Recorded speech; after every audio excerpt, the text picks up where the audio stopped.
Perkenalkan, nama saya Printa Zevanya Neldaksa dengan NIM 099. Saat ini saya akan melakukan review artikel dengan judul Evaluating Digital Health Application and Health App Usability Study. Nah, di dalam era digital saat ini, inovasi teknologi di bidang kesehatan itu sangat berkembang pesat, termasuk dalam penyediaan dukungan bagi pasien dengan penyakit kronis seperti kanker serviks. Salah satu bentuk inovasinya adalah aplikasi WormGuard, di mana aplikasi ini adalah program e-health yang dirancang khusus untuk membantu pasien kanker serviks pasca operasi dalam memahami dan memenuhi kebutuhannya. Nah, sebagai aplikasi yang berinteraksi langsung dengan pasien dan menyangkut informasi sensitif, pengujian aplikasi menjadi sangat penting.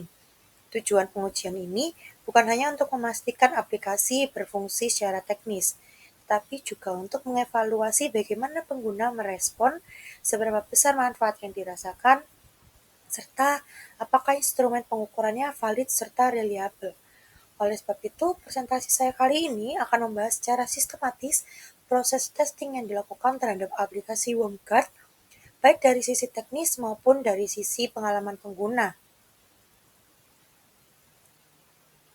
Nah, pada di sini, yang pertama ada flow diagram.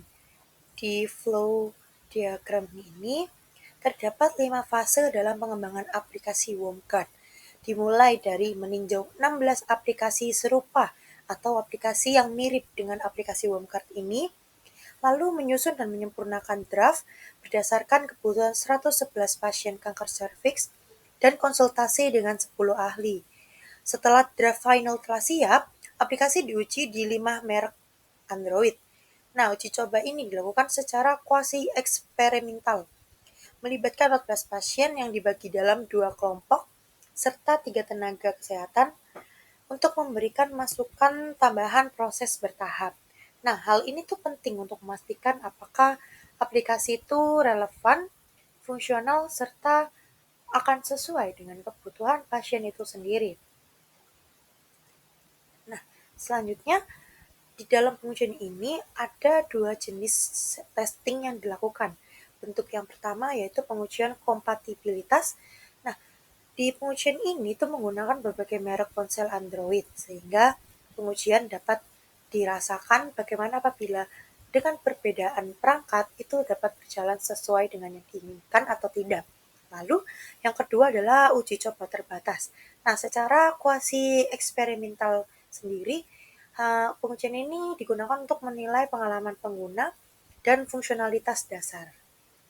Nah, pengujian sendiri ini dilakukan dan divalidasi oleh 10 ahli. Nah, selanjutnya adalah tools dan instrumen testing yang digunakan. Instrumen yang digunakan terdiri dari 3 skala utama. Yang pertama ada PNSS, lalu PNSS-GC, dan FACT-CX.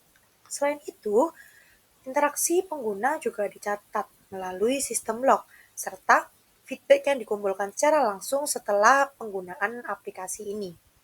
Hasil dari pengujiannya terbukti bahwa aplikasi ini berhasil melewati uji kompatibilitas. Tidak ditemukan adanya crash bahkan saat chat setelah penuh. Lalu, notifikasi yang diberikan juga berjalan semestinya, serta fitur-fitur yang ada dapat diakses dengan lancar di perangkat manapun. Lalu, yang selanjutnya adalah hasil testing dari pengguna sendiri.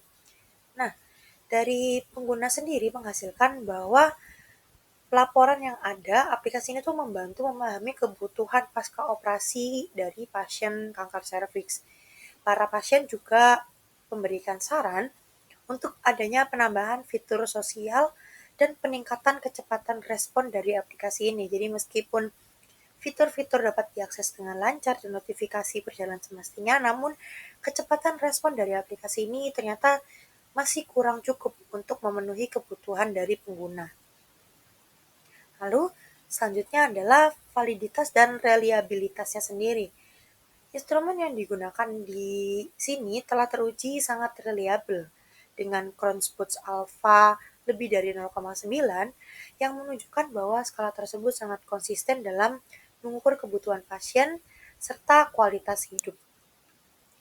Nah, kesimpulannya bahwa aplikasi Wongkor ternyata telah berhasil melewati tahap uji coba awal dengan ditandai bahwa banyak pengguna yang merasa puas dan juga banyak pengguna yang merasa bahwa aplikasi ini dapat bermanfaat bagi mereka. Nah, hal ini menandai langkah penting menuju implementasi yang lebih luas, meskipun dibutuhkan pengembangan lanjutan dari aplikasi ini sendiri. Sekian presentasi dari saya. Terima kasih.